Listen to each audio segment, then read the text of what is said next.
একটা সময় আমাদের প্রিয় মাতৃভূমি বাংলাদেশে তাফসিরের আয়োজক কমিটির জন্য অনেক কষ্টসাধ্য বিষয় ছিল। সুদীর্ঘ 15-16 বৎসর এদেশে তাফসিরের আয়োজক কমিটি আল্লাহর কোরআনের আলোচনার আয়োজন করতে গিয়ে এমন লোকদের কাছে, এমন নেতাদের কাছে যেতে বাধ্য হতেন যাদের সিংহভাগ কোরআন মজিদ তেলাওয়াত করতেই জানে না।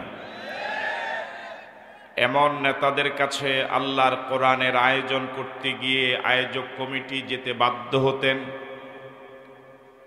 বারবার যাওয়ার প্রয়োজন হতো যে সকল নেতাদের সিংহভাগ নামাজই পড়ে না। প্রিয় জন্মভূমি বাংলাদেশের 56,000 বর্গমাইলের এই প্রিয় দেশের জমিন থেকে মালিক সেই জগদ্দল পাথর, সেই ঘোর অন্ধকার অমানিসা বিদূরিত করে দিলেন। প্রায় 2000 শাহাদাতের বিনিময়ে 40,000-এর উপরে আহত হওয়া, পঙ্গুত্ব হওয়া, অন্ধত্বের বিনিময়ে লক্ষ লক্ষ মাজলুমদের চোখের পানি, অসংখ্য শাহাদাতের বিনিময়ে যে মালিক এই অনুকূল পরিবেশ তৈরি করে দিলেন, এটা মালিকের ছোট দয়া না বড় দয়া? দয়াটা যত বড়, সেভাবে আওয়াজ দিয়ে মালিকের শুকরিয়া আদায় করি। সকলে মিলে সমস্বরে পড়ি আলহামদুলিল্লাহ। রব্বানা লাকাল হামদ হামদান কাসীরান তাইয়্যিবান মুবারাকান ফীহি ইয়া রব্বি লাকাল হামদু কামা ইয়ানবাগি লিজালালি ওয়াজহিকা ওয়া আযীমি সুলতানিকা। আল্লাহ সুবহানাহু ওয়া তাআলার শুকরিয়া আদায়ের পর প্রিয় নবীর প্রতি সকলে মিলে সমস্বরে পড়ি সাল্লাল্লাহু আলাইহি ওয়াসাল্লাম।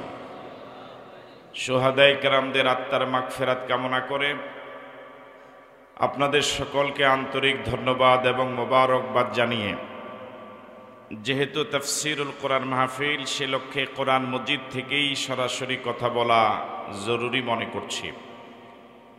সে লক্ষ্যে আমরা কোরআন মজিদ থেকে কথা বলার জন্য চেষ্টা করব ইনশাআল্লাহ। কোরআন মজিদ থেকে কথা আমরা বলতে পারবো না যদি মালিক তৌফিক না দেন।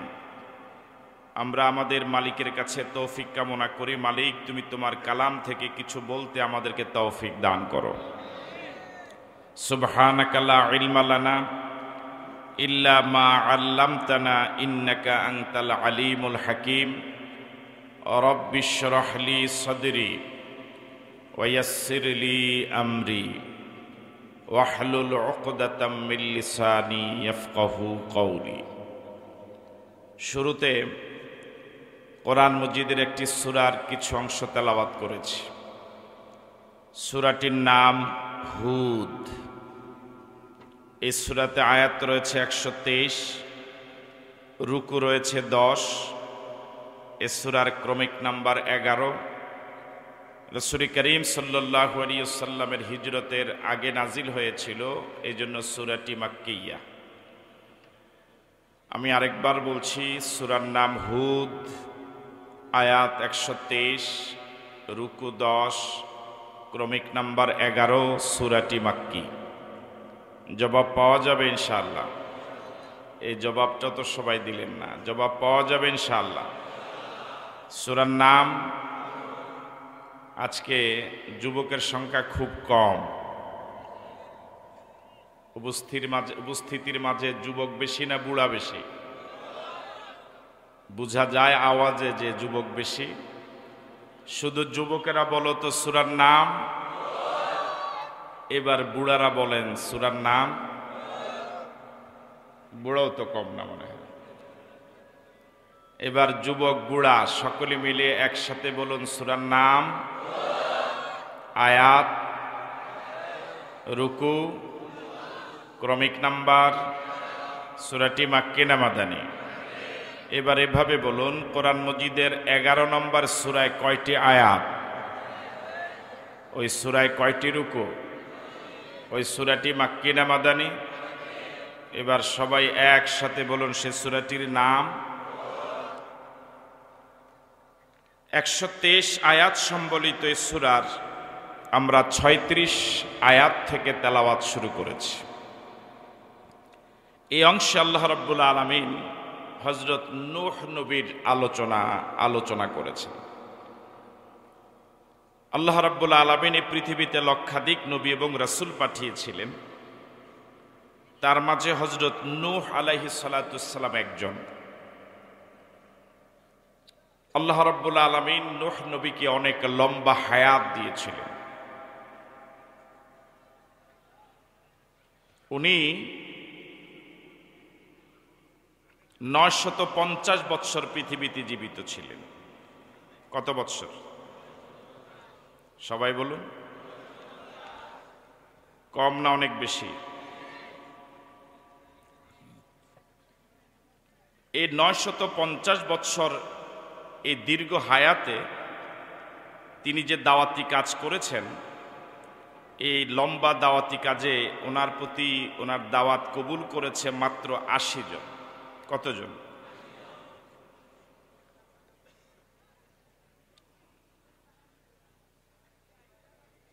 দাওয়াতের ময়দানে সব নবীরাই কষ্ট করেছিলেন, কোনো সন্দেহ নাই, কিন্তু হযরত নূহ নবীর প্রতি ওনার এলাকার লোকেরা যারা ওনার দাওয়াত কবুল করে নাই, তাদের আচরণটা ছিল খুব বেশি অমানবিক। এত অবহেলিত তিনি ছিলেন, তিনি যখন দাওয়াতি কাজে বের হতেন, রাস্তাঘাটে হাটে বাজারে পথে প্রান্তরে, ওনার এলাকার লোকেরা ওনার চেহারাটা পর্যন্ত দেখা পছন্দ করত না। এই জন্য ওরা হযরত নূহ নবীর চেহারা দেখেই ওদের চেহারার উপর একটা পর্দা ঝুলিয়ে দিত। হযরত নূহ নবীর দাওয়াত এলাকার লোকেরা সিংহভাগিত প্রত্যাখ্যান করল। দাওয়াত প্রত্যাখ্যান করার সাথে সাথে ওনার প্রতি ওদের এরকম অমানবিক আচরণ ছিল। উনি কথা বলার আগেই ওনার কথাটা যাতে করে ওদের কানে না ঢুকে, এই জন্য ওরা কানে আঙ্গুল দিয়ে বসে থাকে। নাউজুবিল্লাহ বললেন। এই কথাটা আল্লাহ রাব্বুল আলামিন নূহ নবীর নামে একটা সূরা নাজিল করেছেন, সে সূরাতে খুব সুন্দরভাবে তুলে ধরেছেন। قال رب إني دعوت قومي ليلا ونهارا فلم يزدهم دعائي إلا فرارا। হযরত নূহ নবী তার দাওয়াতি জিন্দেগিতে কি পরিমাণ কষ্ট করেছেন আল্লাহর কাছে তা ব্যক্ত করছেন, যদিও আল্লাহ জানেন। তিনি বলছেন, রব্বি ইন্নী দাউতু কওমি লাইলা ওয়া নাহারা। ও আল্লাহ, আমি আমার কওমকে দিনেও দাওয়াত দিয়েছি, রাতেও দাওয়াত দিয়েছি। শুধু দিনে দেই নাই, রাতেও দিয়েছি। শুধু রাতে দেই নাই, দিনেও দিয়েছি। ফালাম ইয়াজিদহুম দুআই ইল্লা ফিরারা। আমার এই দাওয়াতি কাজ ওদের পলায়ন পরতাই বাড়ালো। তার মানে আমার দাওয়াতের গতি যত বেড়েছে, ওদের পিছনে সরে যাওয়ার পলায়নের প্রবণতা তত বৃদ্ধি পেয়েছে। আমি দাওয়াত দেই আল্লাহর পথে, ওরা আল্লাহর পথে না এসে ওরা চলে যায় আল্লাহ বিরোধীদের পথে।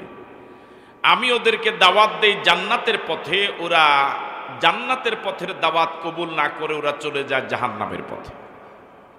এই চরিত্রের লোক অবশ্য এখন আর পৃথিবীতে নাই। আছে? নবীদের চলে যাওয়ার পরে নবীদের রেখে যাওয়া সে দায়িত্ব পালন করছেন আমাদের এই প্রিয় বাংলাদেশে হক্কানি পীরমা শায়েখ ওলামায়ে কেরাম, এদেশের ইসলামী আন্দোলনের দায়িত্বশীল ওলামায়ে কেরাম। যুগের পর যুগ, শতাব্দীর পর শতাব্দী এদেশের মানুষকে বারবার বলছেন, জমিন যার, আইন চলবে তার। বলেন নাই? এই কথা কি এই মাত্র শুনলেন, আরো শুনেছেন? কথা বলে না কেন? শুনেছেন? এদেশের মানুষ এই কথাটাকে গ্রহণ করছে সংখ্যা বেশি না বিরোধিতা করতেছে তাদের সংখ্যা বেশি? বিরোধিতা করতেছে, তাদের সংখ্যা বেশি। হযরত নূহ নবীর উম্মতেরা সে জাতির প্রতি তার প্রতি যে আচরণ করেছে, বর্তমান লোকদেরও আচরণ তার থেকে খুব বেশি একটা ভালো নয়।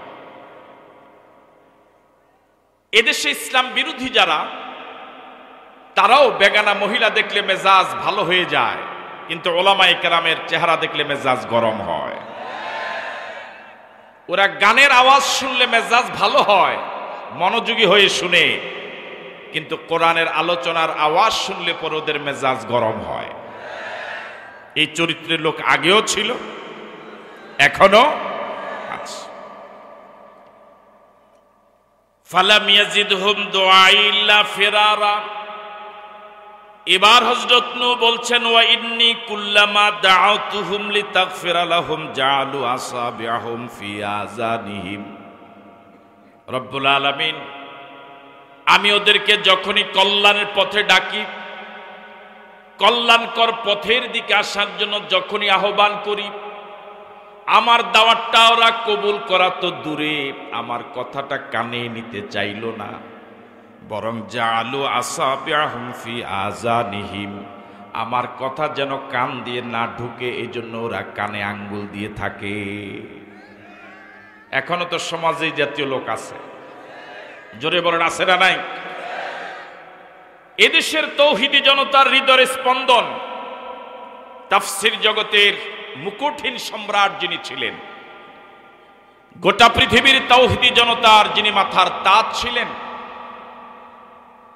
শুধু মুসলমান নয়, ধর্ম বর্ণ নির্বিশেষে সব মানুষের যিনি প্রিয় ভাজন ছিলেন, শহীদ আল্লামা দেলোয়ার হোসেন সাঈদী, তিনি বলেছিলেন, আমরা আপনাদের শত্রু নই। বলেন নাই? আপনারা যেভাবে হোক ক্ষমতায় গিয়েছেন, দেশটা চালান, তবে ভালোভাবে চালান। ওনার এই কথাটা কি ওরা কানে নিয়েছিল? কথা বলে না কেন? নিয়েছিল। বরং ওরা কানে নিয়েছিল রাশেদ খান মেননের কথা, ওরা গুরুত্ব দিয়েছিল দিলীপ বড়ুয়ার কথা, ওরা মর্যাদা দিয়েছে নাস্তিক এবং মুরতাদদের কথা, এদেশের ওলামায়ে কেরামের কথা ওরা কানে নেয় নাই। সুতরাং ফলাফল যা হওয়ার তাই হয়েছে। ঠিক নয় কি? উনি বলেছিলেন, আপনার বাবার আকাশ চুম্বী জনপ্রিয়তাকে যারা মাটির সাথে ধসে দিল, মিলিয়ে দিল, ওদেরকে আপনি মন্ত্রী বানিয়েছেন। কথাগুলো মিলে যায় নাই? 80% মিলছে। 100% কি আপনারা জবাব দিচ্ছেন? ওনার কথাগুলো কি 80% মিলছে? মিলে গেছে 100%? আল্লাহু আকবার। ওয়াস্তাগশাউ সিয়াবাহুম ওয়াস্তাগশাউ সিয়াবাহুম। আল্লাহ, আমার কথাই শুধু ওদের কাছে অপ্রিয় ছিল, ঘৃণিত ছিল, বিষয়টা এরকম নয়। আমার চেহারাটা ওদের কাছে এত ঘৃণিত ছিল, এত অপ্রিয় ছিল। ওয়াস্তাগশাউ সিয়াবাহুম, আমার চেহারা দেখে ওরা চেহারার উপরে পর্দা ঝুলিয়ে রাখতো। নাউজুবিল্লাহ বললেন। এখনো ওদের যুগোত্তরসূরি সমাজের রন্ধ্রে রন্ধ্রে আছে। বেগানা নারী, অশ্লীল ছবি ওদের কাছে অনেক প্রিয়, মনোযোগী হয়ে ওরা দেখে। হক্কানি পীর মাশায়েখ ওলামায়ে কেরামের চেহারা ওদের কাছে এখনো ঘৃণিত। ঠিক নয় কি? এবার আপনাদের কাছে আমার জিজ্ঞাসা, যেই লোকেরা নূহ নবীর মতো নবীকে কথা শুনতো না, কানে আঙ্গুল দেওয়ার চরিত্র ছিল, যারা নূহ নবীর মতো নবীর চেহারা দেখতে অপছন্দ করত, চেহারার উপরে পর্দা ঝুলিয়ে রাখত, এরকম অবহেলিত যিনি ছিলেন সমাজে, যাদের কাছে যারা এরকম অমানবিক আচরণ করেছে, ওদেরকে কি এইভাবে ছেড়ে দেওয়া দরকার না শাস্তি দেওয়া দরকার? এই অপরাধটা কি ক্ষমার যোগ্য অপরাধ না ক্ষমার অযোগ্য অপরাধ? হ্যাঁ, ক্ষমার অযোগ্য অপরাধ। আল্লাহ রাব্বুল আলামিন তাদের শাস্তির ব্যবস্থা করেছেন সূরা হুদে। কত নম্বর সূরা? ও ভুলে গেছে। সূরা হুদে তাদের শাস্তির ব্যবস্থা করেছেন, যে আয়াত দিয়ে আমি শুরু করেছিলাম, ওয়া উহিয়া ইলা নূহিন আন্নাহু লা ইউমিনা মিন কওমিকা ইল্লা মান ক্বাদ আমানা। ৮০ জন ঈমান আনার পরে আল্লাহ রাব্বুল আলামিন হযরত নূহ নবীকে ওহী পাঠিয়ে বললেন, নূহ, এ পর্যন্ত যারা ঈমান এনেছে আপনার প্রতি, নতুন করে আর আপনার দাওয়াত কেউ কবুল করবে না, নতুন করে আর কেউ ঈমান আনবে না। ফালা তাবতাইজ বিমা কানু ইয়াফআলুন। আপনার এলাকার লোকেরা যারা ঈমান আনলো না, আপনার কথা শুনলো না, ওরা ঈমান না এনে যদি কোনো কর্মসূচি পালন না করতো আপনার বিরুদ্ধে, চুপচাপ যদি বসে থাকতো, তাও তো একটা কথা ছিল। কিন্তু ঈমান বিরোধী যারা, ঈমান আনলো না যারা, ওরা প্রতিদিন প্রতিনিয়ত ৮০ জন ঈমানদার এবং হযরত নূহ নবীর বিরুদ্ধে প্রতিদিন কোনো না কোনো নতুন নতুন কর্মসূচি পালন করেই যায়। আমার ভাইয়েরা, দেশ থেকে পালিয়ে যাওয়ার পর যদি নীরবে বসে আল্লাহর কাছে তওবা করত, তাও তো একটা কথা ছিল। কিন্তু দেশ থেকে পালিয়ে যাওয়ার পর নীরবতা অবলম্বন করে নাই, বরং মোবাইল ব্যবহার অব্যাহত রেখেছে। আছেন কথা? মনোযোগ আছে আপনাদের? হযরত নূহ নবীর প্রতি যারা ঈমান আনে নাই, চেহারার উপরে পর্দা ঝুলালো, কথা শুনতে না চেয়ে কানে আঙ্গুল দেওয়ার চরিত্র যাদের, ওরা যদি নূহ নবী এবং অনুসারী ৮০ জনের বিরুদ্ধে কোনো কর্মসূচি পালন না করত, তাও তো একটা কথা ছিল। কিন্তু ওরা নীরবতা অবলম্বন করে নাই, বরং প্রতিদিন কোনো না কোনো কর্মসূচি, কোনো না কোনো নামে, কোনো না কোনো ব্যানারে প্রতিদিন প্রায় নামার চেষ্টা করে। বুঝতেছেন আমার কথা? হ্যাঁ, সর্বশেষ নেমেছে ইসকনের নামে। কার নামে? কোনো না কোনো ব্যানারে, কোনো না কোনো স্লোগানে প্রতিদিন প্রায় সব সময় ওরা দেশটাকে, এদেশের প্রকৃত দেশপ্রেমিকদেরকে, আল্লাহওয়ালাদেরকে, নবীওয়ালাদেরকে ভীত সন্ত্রস্ত করার জন্য, বিশৃঙ্খলা সৃষ্টি করার জন্য প্রচেষ্টা অব্যাহত রেখেছে না রাখে নাই? হ্যাঁ, আল্লাহ রাব্বুল আলামিন হযরত নূহ নবীর অনুসারীদেরকে, হযরত নূহ নবীকে বলেন, ফালা তাবতাইজ বিমা কানু ইয়াফআলুন। ওরা আপনার বিরুদ্ধে যত কর্মসূচি পালন করে মন খারাপ করবেন না। ক্ষমতা থাকতে কিছু করতে পারে নাই, এখন পালাই আর কতটুকুই বা করবে? কথা বলে না কেন? আপনি কি আসেন না ঘুমায় গেছেন? ওই দেখেন বাদাম খায়। হ্যাঁ, এই জন্য খাইতেছে। ফালা তাবতাইস। আল্লাহ রাব্বুল আলামিন ঈমানদারদেরকে সতর্ক করছেন, ঈমান বিরোধীদের কর্মতৎপরতা, ওদের কর্মসূচিতে হতাশ হওয়া যাবে না, নিরাশ হওয়া যাবে না, ভয় পেলে চলবে না। তবে চোখ কান সজাগ রাখা লাগবে, ময়দানে থাকা লাগবে। ঠিক আছে কথা? থাকা যাবে ময়দানে। মানুষের কমন সেন্সের কমন বাদ দিয়া শুধু সেন্সও যদি থাকতো, চিন্তা করতো নবীর কথা শুনি নাই, কানে আঙ্গুল দিয়েছি, নবীর চেহারা দেখি নাই, চোখের উপরে পর্দা দিয়েছি, গোটা দেশ একদিকে, মাত্র ৮০ জন একদিকে, এদের বিরুদ্ধে কোনো কর্মসূচি দেওয়া ঠিক হবে না, আমরা নীরবতা অবলম্বন করি। যদি লজ্জা থাকতো দেশ থেকে পালিয়ে যাওয়ার পর, প্রিয় জন্মভূমি বাংলাদেশের ব্যাপারে আর কোনো অপতৎপরতা চালাতো না। রাসূল বলেছেন, ইজা ফাতাকাল হায়া ফাফআল মা শিতা। তোমার লজ্জা যদি চলে যায়, তুমি যা ইচ্ছা তাই করো। এত হাজার হাজার কোটি টাকা লুপাট করার পরে যদি লজ্জা থাকতো, জাতিকে আর চেহারা দেখাতো না। এদেশের গরিব রিকশাওয়ালা, শ্রমজীবী মানুষ, শ্রমিক মানুষ, গরিব মানুষ, খেটে খাওয়া মানুষ, তাদের সন্তানেরাও বাবার পরিচয় দেয়, গর্ব করে আমার বাবা রিকশাওয়ালা। ওদের স্ত্রীরা গর্ব করে পরিচয় দেয়, আমার স্বামী রিকশা চালায়। তার কারণ তারা জানে আমার স্বামীর ইনকামে কোনো অবৈধ টাকা নাই। সন্তানরা জানে আমার বাবার ইনকামে কোনো অবৈধ টাকা নাই। কিন্তু আমার বিশ্বাস, যারা এদেশের মন্ত্রী ছিল, এমপি ছিল, প্রধানমন্ত্রী ছিল, দেশটাকে লুপাট করে পঙ্গু করে ফেললো, দেশটাকে ফোকলা বানালো, হাজার হাজার কোটি টাকা লুপাট করলো, ওদের সন্তানেরা লজ্জায় পরিচয় দিবে না যে ও আমার বাবা। এই জাতীয় দুর্নীতিগ্রস্ত দেশ বিরোধী ভারতের দালাল মন্ত্রী এমপি থেকে দেশের রিকশাওয়ালা অনেক।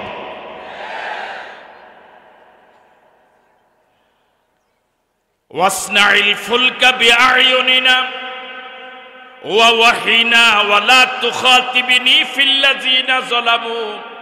আল্লাহ রাব্বুল আলামিন বলেন, শাস্তির সময় হয়ে আসছে।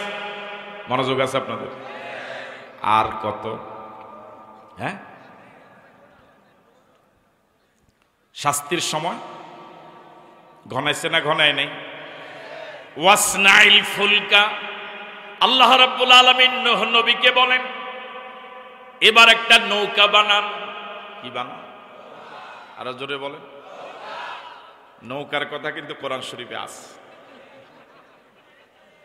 ওয়াসনাইল ফুলকা বিআয়ুনিনা ওয়া ওয়াহিনা, ও নূহ, আমার প্রত্যক্ষ মদদে আমার সামনে একটা নৌকা বানাও, একটা কিস্তি বানাও। ইন্নাহুম মুগরাকুন, আমি আল্লাহ তোমার বিরোধী যারা ছিল, ঈমান বিরোধী যারা ছিল, সবাইকে পানিতে ডুবাইয়া মারব। সে আল্লাহ এখন আর আগের মতো নাই, আছে। ওয়ালা তুখাতিবিনি ফিল্লাযিনা যালামু, ও নূহ, যাদেরকে আমি ডুবাইয়া মারব, তোমার সামনে তোমার দেশবাসী, তোমার এলাকার লোকেরা, যখন বড় বড় নেতারা হাবুডুবু খাবে, একবার ডুববে আবার ভাসবে, তোমার সামনে যখন বড় বড় মাতবাররা ডুবে ডুবে মরবে। ওয়ালা তুখাতিবনি ফিল্লাযিনা যালামু, যারা বিগত দিনে ইমানদারদের উপর চরম জুলুম এবং নির্যাতন করেছে, ওই জালেমদের পক্ষে আমার কাছে কোনো সুপারিশ করতে পারবা না। জোরে বলেন আল্লাহু আকবার। যারা মানুষের উপরে জুলুম করেছে তারা সুপারিশ পাওয়ার অযোগ্য, তাদের পক্ষে কোনো সুপারিশ করা যাবে না। আল্লাহ নবীকে পর্যন্ত নিষেধাজ্ঞা দিয়ে দিলেন, তোমার সামনে যারা জুলুম করেছে ডুবে ডুবে মরবে, এদের পক্ষ নিয়ে আমার সাথে কথা বলতে পারবে না। মামাতো ভাই, খালাতো ভাই, হ্যাঁ। ওয়াসনাইল ফুলকা বিআয়ুনিনা ওয়া ওয়াহিনা, আমার প্রত্যক্ষ মদদে আমার সামনে একটা নৌকা বানাও। ওয়ালা তুখাতিবিনি ফিল্লাযিনা যালামু, যারা বিগত দিনে জুলুম করেছে। কি পরিমাণ জুলুম করলো!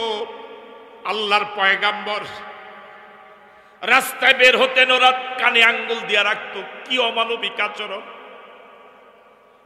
গোটা সমাজের জালেমেরা বুক ফুলিয়ে রাস্তা দিয়ে হাঁটে, নবী রাস্তায় বের হলে ওরা চেহারার উপরে পর্দা ঝুলায়।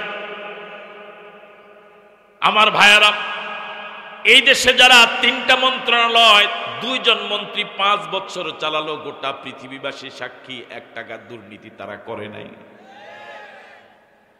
যাদের গলায় জাতি ফুলের মালা দিয়ে বরণ করার কথা ছিল, দরকার ছিল, যাদেরকে রাষ্ট্রীয় সম্পদ হিসেবে ঘোষণা করার প্রয়োজন ছিল, গোটা দেশবাসীকে এদের মতো হওয়ার জন্য উদাত্ত আহ্বান জানানোর প্রয়োজন ছিল।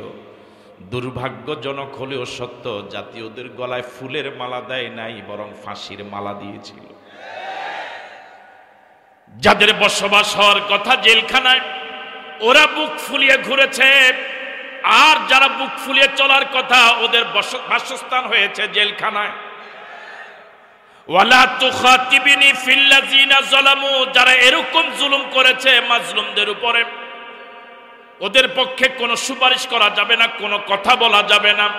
ইন্নাহুম মুগরাকুন, এরা 1 জন নয়, 2 জন নয়, যতজন জুলুম করেছে সব জালেম ডুবে মরবে। সিদ্ধান্ত কার? আল্লাহ যখন ধরে, হ্যাঁ বুঝিনি। আপনারা তো বিগত দিনে বলতেন না, হুজুরদের দোয়া কাজে লাগে না, এরকম একটা কথা দেবিদ্বার এলাকার লোকেরা বলেনি, বলেছিলেন আপনারা।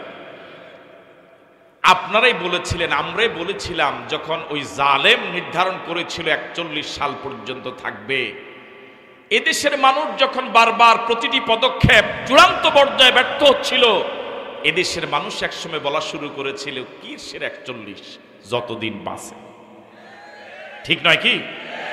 আমরাই বলেছিলাম যে হুজুরদের দোয়া কোনো কাজে লাগা না, এত মানুষের প্রতি জুলুম করে, নির্যাতন করে, কই কোনো কিছু তো জালেমের হয় না। বলা বলি শুরু করি নাই? হুজুরদের দোয়া যে কাজে লাগে টের পেয়েছেন? এখনো টের পান নাই মনে হয়।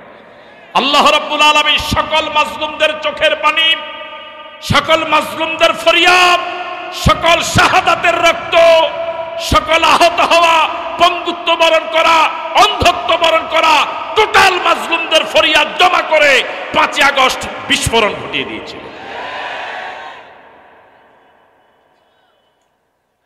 ইন্নাহুম মুগরাকুন।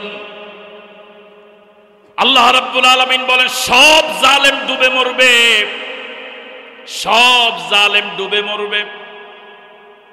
আমার ভাইয়ারা, আল্লাহ রাব্বুল আলামিনের সিফাতির নামগুলোর ভিতর একটা নাম হলো তিনি হালিম, চরম ধৈর্যশীল। আল্লাহ যদি হালিম না হতেন, আল্লাহ এই পৃথিবী রাখতেন। আল্লাহ রাব্বুল আলামিন হালিম, তিনি চরম ধৈর্যশীল, তিনি চরম ধৈর্যশীল। এমন হালিম আল্লাহ যদি দুনিয়াতে কাউকে শাস্তি দেয়, আপনি নিশ্চিত থাকুন তার অপরাধ এখন আর সীমার ভিতরে নাই। বুঝাতে পারি নাই? আল্লাহ হালিম, তিনি চরম ধৈর্যশীল। এমন হালিম আল্লাহ, এমন চরম ধৈর্যশীল আল্লাহ দুনিয়াতে যদি কাউকে শাস্তি দেন, আপনি নিশ্চিত থাকেন ওই জালেমের জুলুম এখন আর সীমার ভিতরে নাই। যেহেতু আল্লাহ ধরেছে, বুঝতে হবে তার জুলুম সীমার বাহিরে চলে গিয়েছে। আপনি কি চিন্তা করেছেন, যুদ্ধ লাগলে পরে যুদ্ধের ক্ষেত্রে যে সকল গুলি ব্যবহার করা হয় শত্রুদের বুকে, সেইগুলি বাংলাদেশের তরুণ যুবকদের বুকে সেগুলি বিদ্ধ করেছে ওরা। আকাশ থেকে হেলিকপ্টারে বাসাবাড়ির ভিতরে নিষ্পাপ শিশুদেরকে ওরা ব্রাশ ফায়ার করে মেরেছে। 46টা তরতাজা লাশ ওরা ট্রাকের উপরে উঠিয়ে আগুন দিয়ে পুড়িয়ে ফেলেছে। ওরা যদি হয় দেশের বন্ধু, তো এই দেশের শত্রু হবে আর কারা? বিগত 53 বছরে দেশের ওলামায়ে কেরাম বারবার বলে আসছে ওরা ভারতের দালাল। এতদিনে দেশবাসী ওলামায়ে কেরামের সে কথাকে ওভাবে মানেনি, কিন্তু ওরাই 5 আগস্ট ভারতে পালিয়ে প্রমাণ করেছে দেশের ওলামায়ে কেরাম, ইসলামী আন্দোলন বিগত 53 বছর যে বলেছে ওরা ভারতের দালাল, ওরা ভারতের পাঁচাটা গোলাম, ওরা প্রমাণ করেছে ওলামায়ে কেরামের কথাই সঠিক।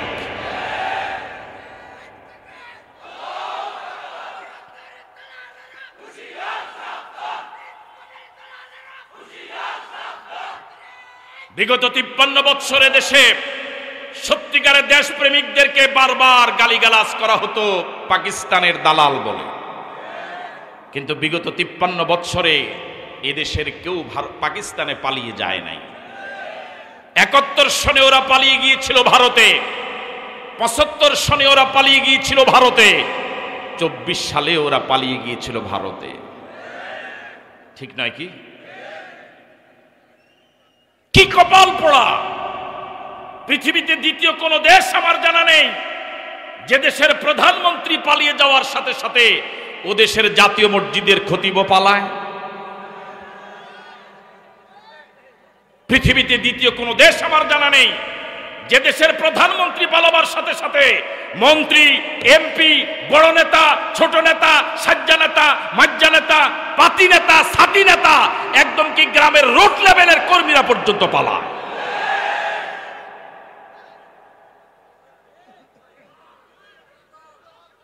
এদেশের ছাত্র জনতা তো এক দফা দাবি করেছিল পদত্যাগ। ছাত্র জনতা কখনই বলেনি দেশ ত্যাগ করুন। দেশ থেকে পালালেন কেন? এদেশের জনগণ তো দাবি করেনি দেশ ত্যাগ করুন, করেছিল? উনি নিজেই টের পেয়েছে যে পরিমাণ অপরাধ উনি করেছে, পদত্যাগ করার পর এই দেশে থাকার মতো কোনো যোগ্যতা ওনার নাই। এরপরেও যদি উনি জনগণের কাছে বিচার দেয়, আমার দোষটা কি?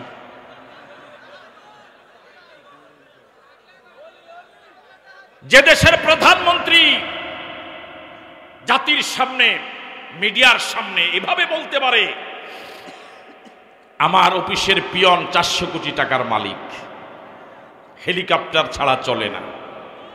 যে দেশের প্রধানমন্ত্রী এরকম বলতে পারে, ও দেশের প্রধানমন্ত্রী মন্ত্রীরা যে কত গরিব। ওয়াসনাউল ফুলকা আছেন আপনারা? ওয়া কুল্লামা মাররা আলাইহি মালাউন মিন কওমিহি সাখিরু মিনহু। হযরত নূহ নবী এবার কিস্তি বানানো শুরু করে দিলেন। আল্লাহু আকবার বলবেন। নূহ নবী কিস্তিটা যে বানানো শুরু করে দিলেন, ওই সময় খাওয়ার পানির প্রচন্ড অভাব, খাল বিলে কোনো পানি নাই, কিস্তি চালাবার কোনো ব্যবস্থা নাই, খাওয়ার পানির প্রচন্ড অভাব। এমন সময় বিশাল এক কিস্তি বানানো শুরু করে দিলেন হযরত নূহ আলাইহিস সালাম। বিশাল মরুভূমিতে কিস্তি বানানো শুরু করে দিলেন। এত বিশাল কিস্তি তো আর একদিনে বানানো সম্ভব নয়, বহুদিন লেগে গেল। ওই কিস্তির ডানে বামে ওই এলাকার জনগণের যাতায়াতের রাস্তা। এলাকার বড় বড় নেতারা, মাতবারেরা যখনই কিস্তি বানানো দেখল, শুকনো মৌসুমে কিস্তি বানায়, ওরা একজন আরেকজনের সাথে ঠাট্টা করে, মস্কারা করে, হযরত নূহ নবীকে নিয়ে ওরা তিরস্কার করে। ওরা বলা বলে শুরু করলো, এতদিন বলেছিলাম সুস্থ মস্তিষ্কের না, এখন দেখ। নাউজুবিল্লাহ বললেন। পানি নাই খাওয়ার, ও কিস্তি বানায়। ভোট নাই, ও এমপি নির্বাচন করে। এ ফাঁকে আপনার প্রচার হয়ে গেল। ভালো হয়েছে না?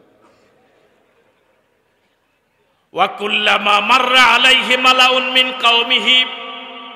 আল্লাহ রাব্বুল আলামিন বলেন, নূহ নবী যখন কিস্তি বানানো শুরু করে দিলেন, ওই কিস্তির পাশ দিয়া কুল্লামা মাররা আলাইহি মালাউন, মালাউন মানে বড় বড় নেতা, মাতবার, সর্দার। আপনাদের এলাকা কি বলে? মেলি। মেলি, হ্যাঁ মেলি বলে না? ওয়া কুল্লামা মাররা আলাইহি মালাউন মিন কওমিহি। আল্লাহ রাব্বুল আলামিন বলেন, নূহ নবীর কওমের বড় বড় নেতারা যখন কিস্তি বানানোর পাশ দিয়া যাতায়াত করতেন। গত 15 বছরে দেশের আর কিছু হোক আর না হোক, একদিক থেকে দেশ খুব বেশি উন্নতি সাধন করেছে। সেটা হলো এত বেশি নেতা এই দেশে পাওয়া গেছে যে কর্মী খুঁজেই পাওয়া যায়নি। সব নেতা, আপনি যাকে জিজ্ঞেস করবেন ওর কোনো না কোনো পদ আছে। কর্মী যে তারা নাকি নাই, পদ নাই। যাকে আপনি জিজ্ঞেস করবেন তার একটা না একটা কি আছে, পদ আছে। ওয়া কুল্লামা মাররা আলাইহি মালাউন মিন কওমিহি।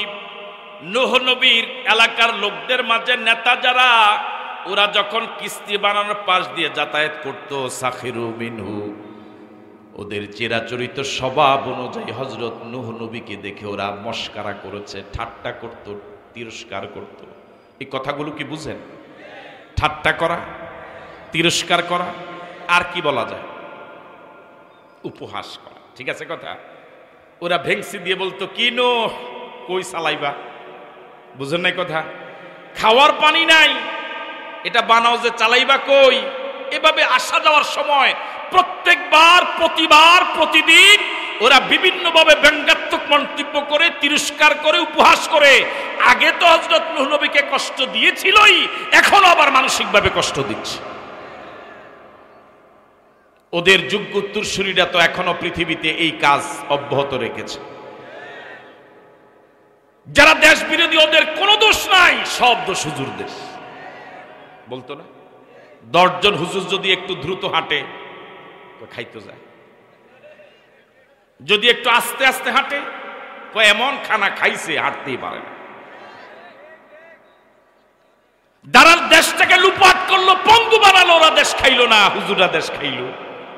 যারা মন্ত্রী ছিল 5 বছর 1 টাকা দুর্নীতি করে নাই, ওরা দেশ খেয়ে ফেলল। বিচার কি আল্লাহ করে নাই? আল্লাহ কি বিচার করে নাই?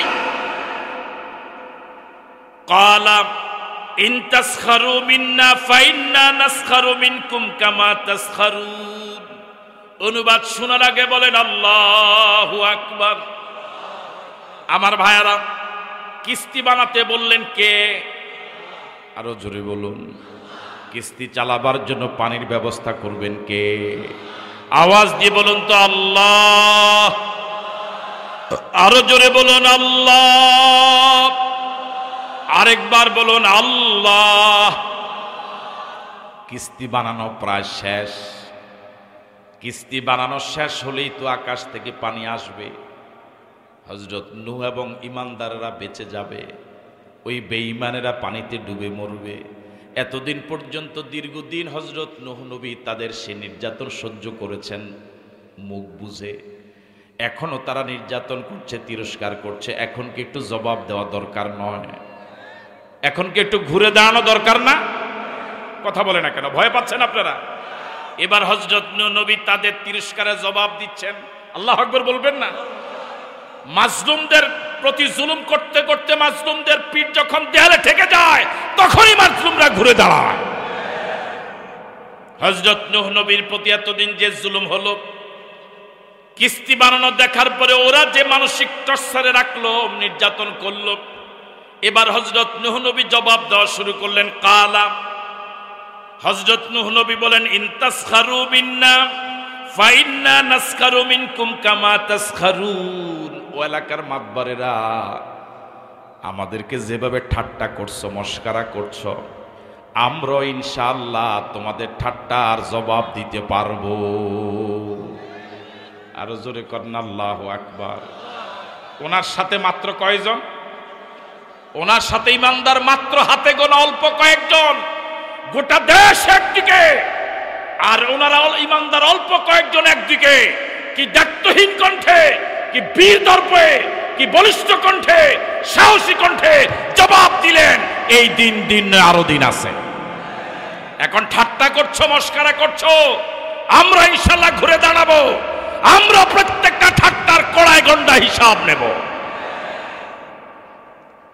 হযরত নূহ নবী বলেন ক্বালা ইন তাসখারু মিন্না, তোমরা আমাদেরকে ঠাট্টা করছো, আমাদেরকে নিয়ে মস্করা করছো, উপহাস করছো। ফাইন্না নাসখারু মিনকুম কামা তাসখারুন, তোমরা যেভাবে ঠাট্টা করছো, মস্করা করছো, আমরা তোমাদের প্রতিটি ঠাট্টার জবাব দিতে পারবো।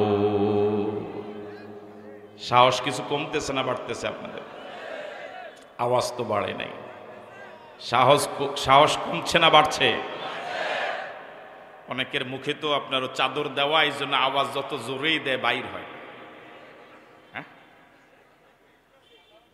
ফাসাউফা তা'লামুন, ফাসাউফা তা'লামুন, ফাসাউফা তা'লামুন। যখন আমরা জবাব দেওয়া শুরু করব, সংখ্যা যদি কম হয়, যখন জবাব দেওয়া শুরু করব, ফাসাউফা তা'লামুন, খুব অচিরে টের পাবা কত ধানে কত চাল।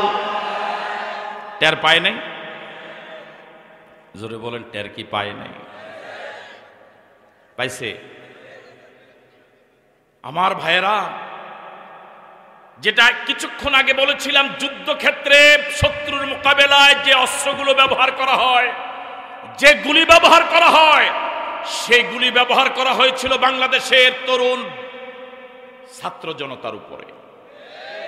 নিরস্ত্র ছাত্র জনতা সে স্বয়ংক্রিয় অত্যাধুনিক অস্ত্রকে মোকাবেলা করেছে সংঘবদ্ধ প্রচেষ্টা দিয়ে, একেবারে নিরস্ত্র ভাবে আল্লাহু আকবার স্লোগান দিয়ে। ভারত আমাদেরকে চোখ রাঙ্গায়। ভারতের দেহটা যত বড়, তার কলিজা অপেক্ষাকৃত তত ছোট।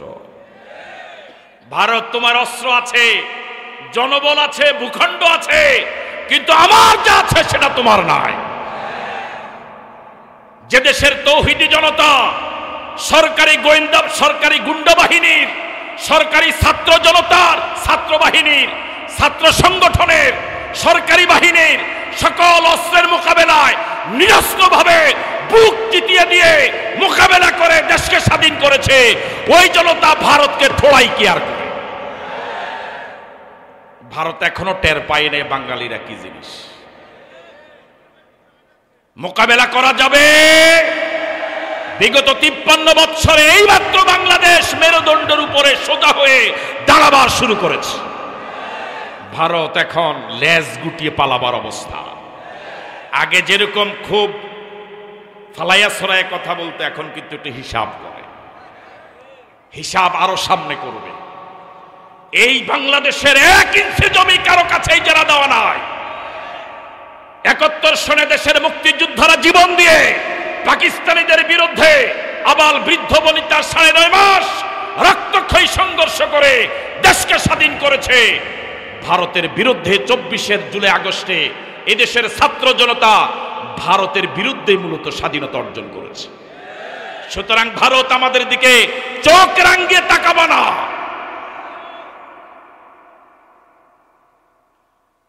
ফাসাউফা তাআলামুন, খুব চিরে টের পাবা কত ধানে কত চাল। টের পাইছে তো? কথা বলেন, টের পায় নাই? ভালোভাবেই টের পাইছে। টের পাওয়ার পরেই তো বলে, স্যার মারি একটা, মরে একটা, দাঁড়ায় যায় 4 জন। দেখেন না মনে আপনারা কি টের পাইছে? তারা হাড়ে হাড়ে টের পাইছে যে স্যার মারি একটা, মরে একটা, দাঁড়ায় যায়। আবার বর্তমান মুরব্বী বললেন এবার দাঁড়াবে 40 জন। এবার দাঁড়াবে কয়জন?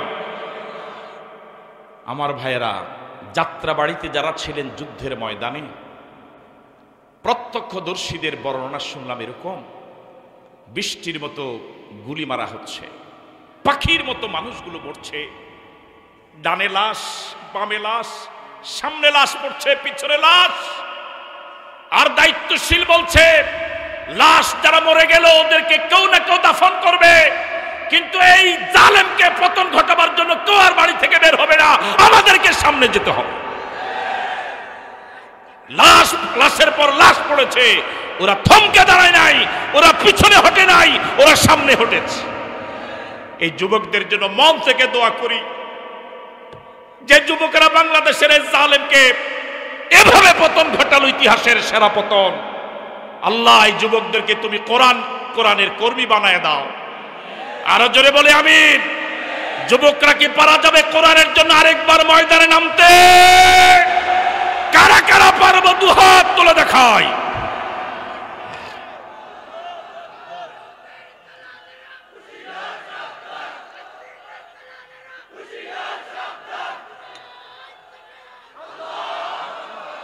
ভালো করে মনে রাখা লাগবে, মানুষের তন্ত্র মন্ত্র দিয়ে গোটা বাংলাদেশকে বৈষম্য মুক্ত করা যাবে না।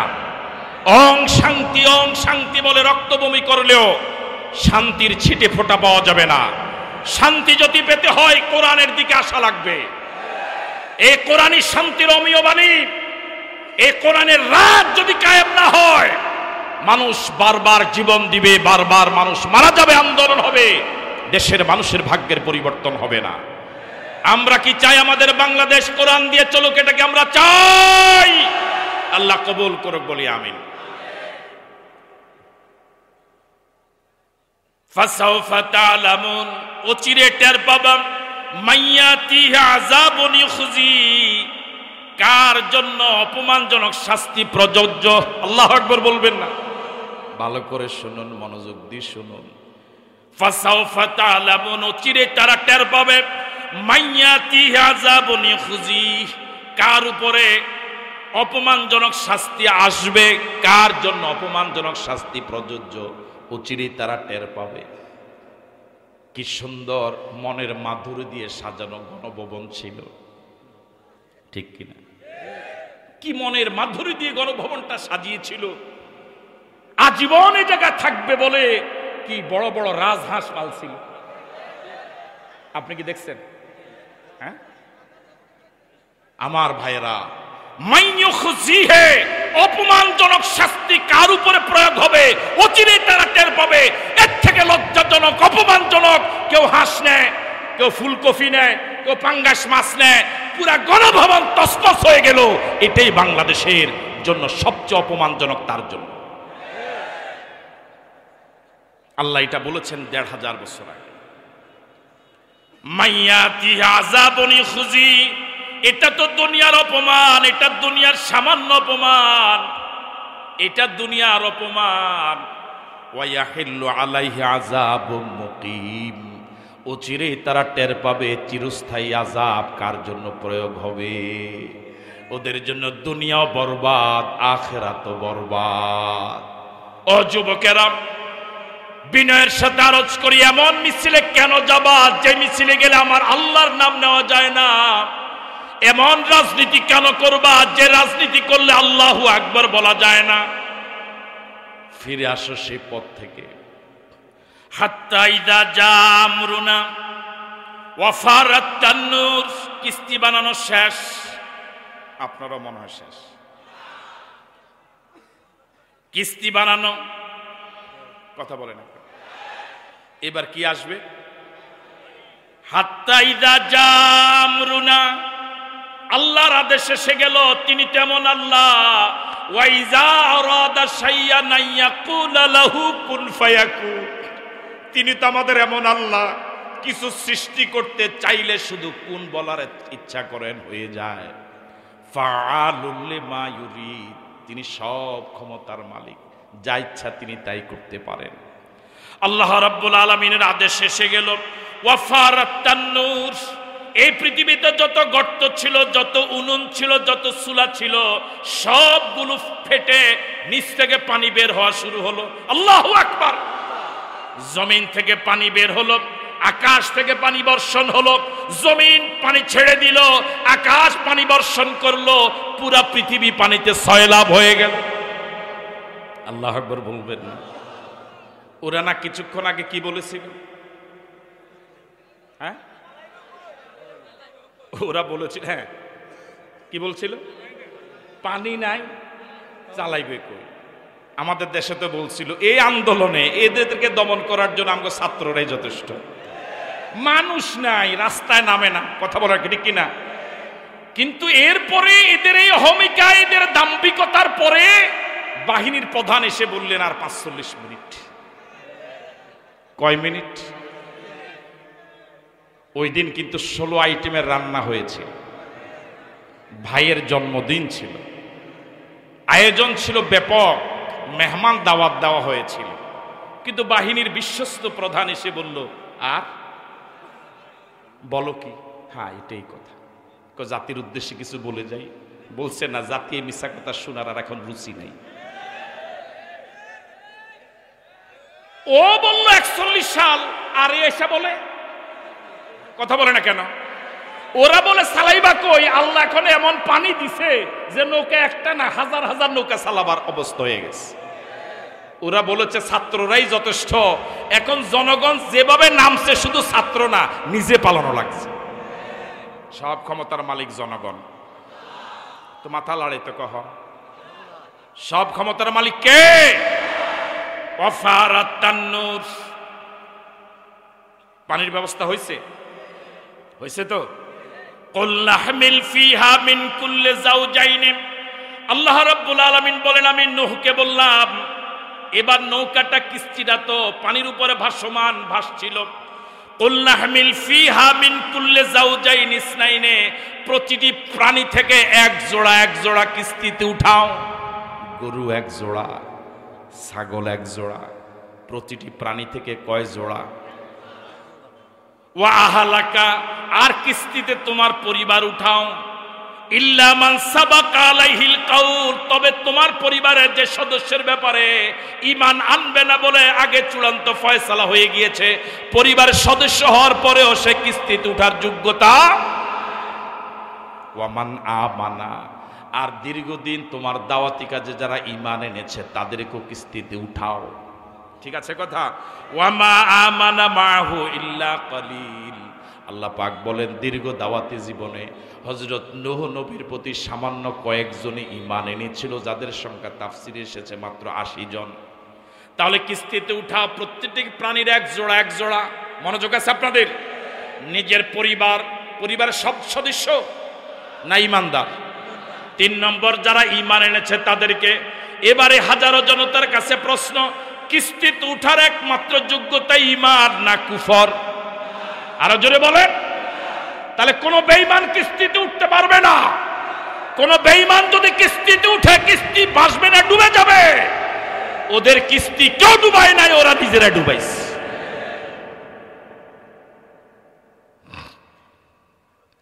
ওয়াকাল আরকাবু ফিহা বিসমিল্লাহি মাজরেহা। পারেন এই আয়াত? তাহলে পড়েন বিসমিল্লাহি মাজরেহা ওয়া মুরসাহা ইন্না রাব্বি লাগাফুরুর রহিম।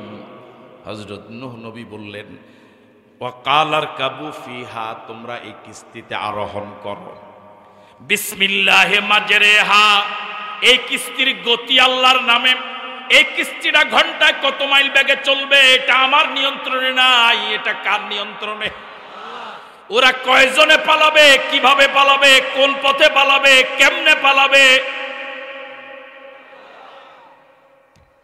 ঠিক আছে কথা? বিসমিল্লাহি মাজরেহা, এই কিস্তির গতি কার নামে?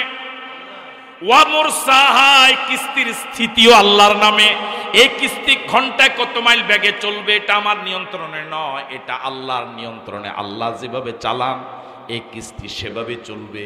ওয়া মুরসাহা, এই কিস্তির স্থিতিও আল্লাহর নামে। তার মানে কয় জায়গায় স্টেশনে দাঁড়াবে, কয় জায়গায় নম্বর করবে, কোন কোন স্টেশনে দাঁড়াবে, কয় জায়গায় কিস্তিটা থামবে, এটা আমার কিছুই জানা নাই। যে আল্লাহ কিস্তি বানাতে বললেন ওই আল্লাহই জানে। বিসমিল্লাহি মাজরেহা, এই কিস্তির গতি, ওয়া মুরসাহা, এই কিস্তির স্থিতি, সবটা কার নামে? আরো জোরে বলুন। ওয়াহিয়া তাজরি বিহিম, এবার কিস্তিটা চলা শুরু করেছে। আপনারা আছেন? কিস্তিটা এখন থেমে আছে? কিস্তিটা থেমে আছে না চলা শুরু করেছে? ওয়াহিয়া তাজরি বিহিম, কিস্তির ভিতরে যে ইমানদারের আছে, যে সকল প্রাণী জোড়া জোড়া আছে, ওদেরকে নিয়ে কিস্তিটা এবার চলা শুরু করেছে। ফি মাউজিন, মাউজুন মানে ঢেউ, কাল জিবাল, এক একটা ঢেউ এক একটা পাহাড়ের মতো। আল্লাহু আকবার। ওরা বলেছিল পানি নাই, হ্যাঁ? এখন এমন আন্দোলন, জোয়ার আর জোয়ার, ঠিক নয় কি? ওরা বলেছিল পানি নাই, কিস্তি চালাবা কোথায়? আল্লাহ পাক এমন পানি দিলেন, ওহিয়া তাজরি বিহিম ফি মাউজিন কাল জিবাল, বিশাল তরঙ্গমালা, পাহাড় সম তরঙ্গমালা ভেদ করে কিস্তিটা সামনে চলা শুরু করেছে। ওরা বলেছে 41 সাল পর্যন্ত আমাদেরকে কোহাটাতে পারবে না। আল্লাহ পাক এমন জোয়ার দিলেন যে জোয়ারের কারণে দেশে থাকতে পর্যন্ত ভয় পেয়েছে। ওয়ানাদা নূহুন ইবনাহু, হযরত নূহের একটা ছেলে ছিল, নাম কেনান। বাবার দাওয়াত যেভাবে দেশবাসী কবুল করে নাই, যারা ওদের মতো ওই কেনানো বাবার দাওয়াত কবুল করে নাই। ও যুবকেরা, ও কলিজার টুকরা যুবকেরা, কেতাতু ফুয়াদি, ও কলিজার টুকরা যুবকেরা, কেন এমন নেতার পিছনে ঘুরো? কেন এমন দলের পিছনে ঘুরো? একটু মনোযোগ দিয়ে শুনো। ওয়ানাদা নূহুন ইবনাহু, হযরত নূহ কিস্তির ভিতরে কিস্তি চলা শুরু করেছে। অনতি দূরে তার ছেলে কেনান দাঁড়ানো। বাবার দাওয়াত যেভাবে অন্যরা কবুল করে নাই, কেনানও কবুল করে নাই। বাবা তো ছেলের প্রতি একটু মায়া থাকা স্বাভাবিক। বাবা তো জানে কিছুক্ষণ পরে একজনও বাঁচবে না, সবাই পানিতে ডুবে মরবে, কেনানও ডুবে মরবে। এই জন্য বাবা একটু মায়ার কারণে ডাক দিয়েছিলেন, ইয়া ওয়ানাদা নূহুন ইবনাহু ওয়া কানা ফি মাযিলিন, অনতি দূরে ছিল, কেনান একটু দূরে ছিল। ডাক দিলেই শুনে, কথা বললেই শুনে, এতটুকু দূরত্ব ছিল।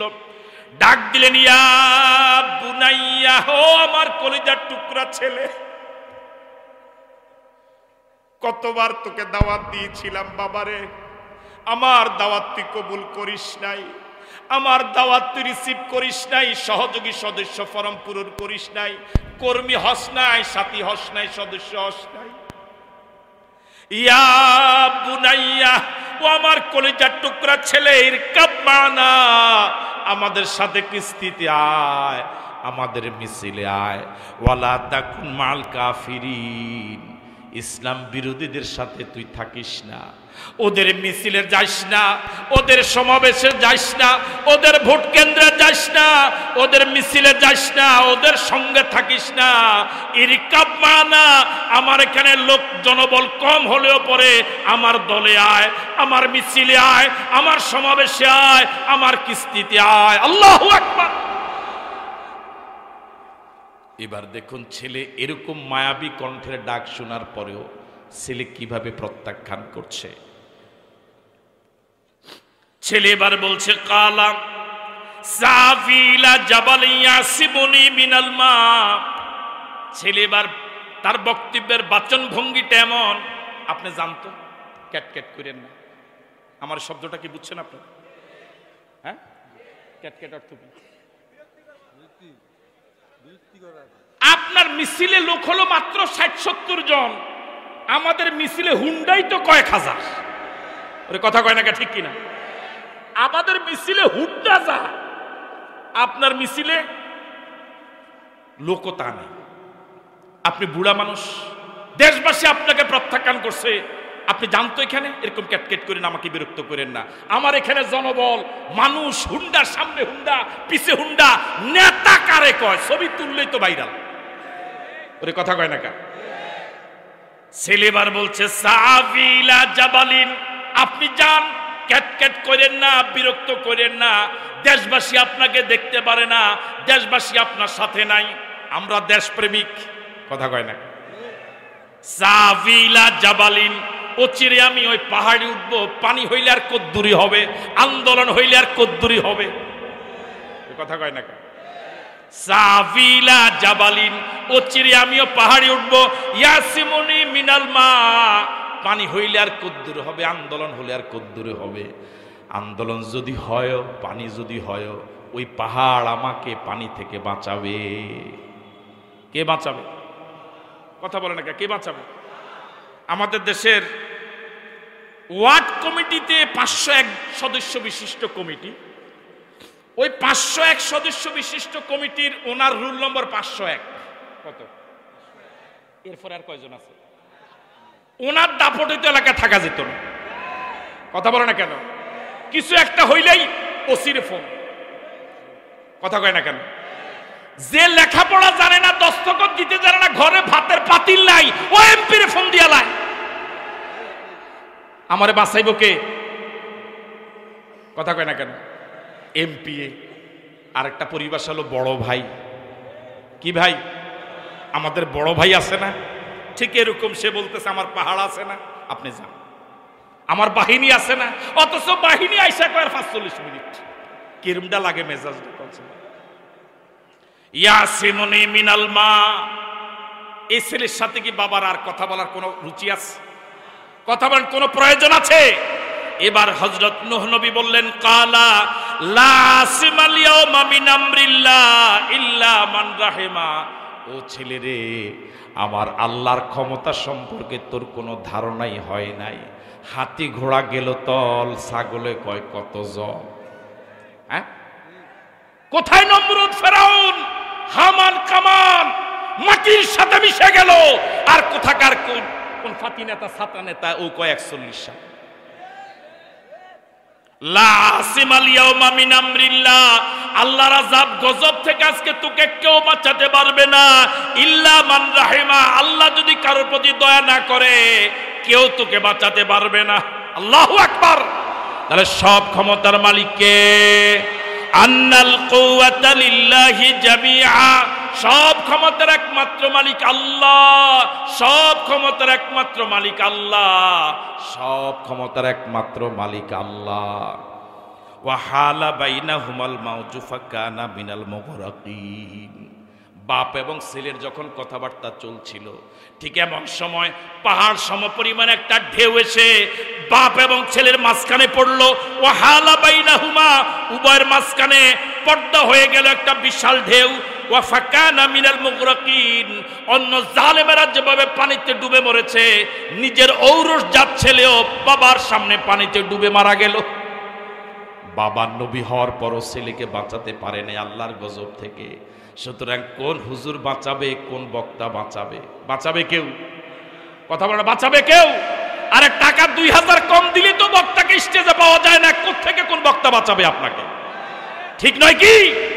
অগ্রিম টাকা না দিলেই তো স্টেজে পাওয়া যায় না, আপনাকে আবার বাঁচাবে? আমার ভাইয়েরা, আপনাদেরকে যে নেত্রী বিপদে ফেলে বিদেশ পালিয়ে গেল, চলে গেল, যে নেত্রী বিপদে কর্মীর কথা মনে রাখে না, হাসরের ময়দানে মনে রাখবে বুঝি? মনে রাখবে? আল্লাহ আমাদেরকে সহি বুঝ দেখ, বলি আমিন। আরো জোরে সরে বলি আমিন।